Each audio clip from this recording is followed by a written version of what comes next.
It sounds contradictory, but it's true. In Canada, you can actually become a first time home buyer more than once. Most people assume that title is reserved for those buying their very first property, but according to the Government of Canada, the definition goes a lot deeper than that. And here's why it matters.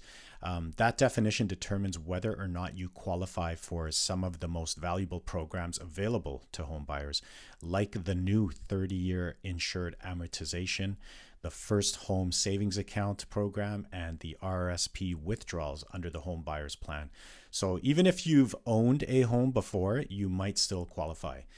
Let's start with the four big federal programs that all use the same definition of first-time homebuyer. Number one, the 30-year amortization for insured mortgages. This was introduced in the 2024 federal budget and allows qualified first-time buyers to stretch their insured mortgage over 30 years instead of 25. Allowing you to qualify for bigger mortgage.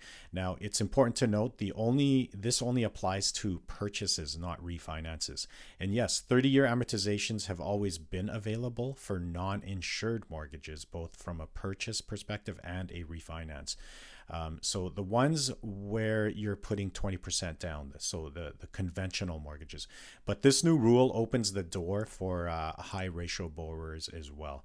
Number two, the First Home Savings Account, also known as a FHSA. This one's still fairly new. It's pretty good. It lets eligible buyers contribute up to $8,000 per year to a lifetime maximum of $40,000, completely tax-free. And here's a double benefit here. The contributions are tax deductible. And when you withdraw the money to buy your first home, it's also tax-free. So pretty good program there. Number three, the Home Buyers Plan, or the HBP, also known as. This one's been around for a while. It lets you withdraw up to $60,000 from your RRSP.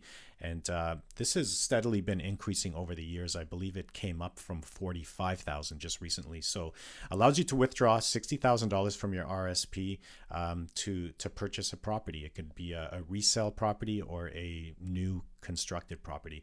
You don't pay tax on the withdrawal of these funds as long as you pay it back over 15 years. And number four, the GST/HST new housing rebate. This one rebates part of the GST or HST you pay when buying a new build or doing a major renovation. It's often used alongside the other three programs. So according to the federal definition, you're considered a first-time home buyer if any one of the following is true. Okay. Number one, you've never purchased a home before. Number two, you haven't owned or lived in a home that you or your spouse or partner owned in the last 4 years. And number three, you've recently gone through a breakdown of a marriage or a common law partnership and have been living separately for at least 90 days. And you're not living in a new partner's home. So this definition might sound technical, but it's actually really important because it means that some repeat buyers can hit the reset button and requalify as first-time home buyers under federal rules. So let's take a couple of examples here. Suppose you sold your condo 5 years ago and have been renting ever since. Even though you've owned property before, under the federal definition, you now qualify again as a first-time home buyer. Or let's say you owned a home jointly with your spouse, but you separated and have been living apart for more than 90 days. You too may now qualify again as a first-time home buyer.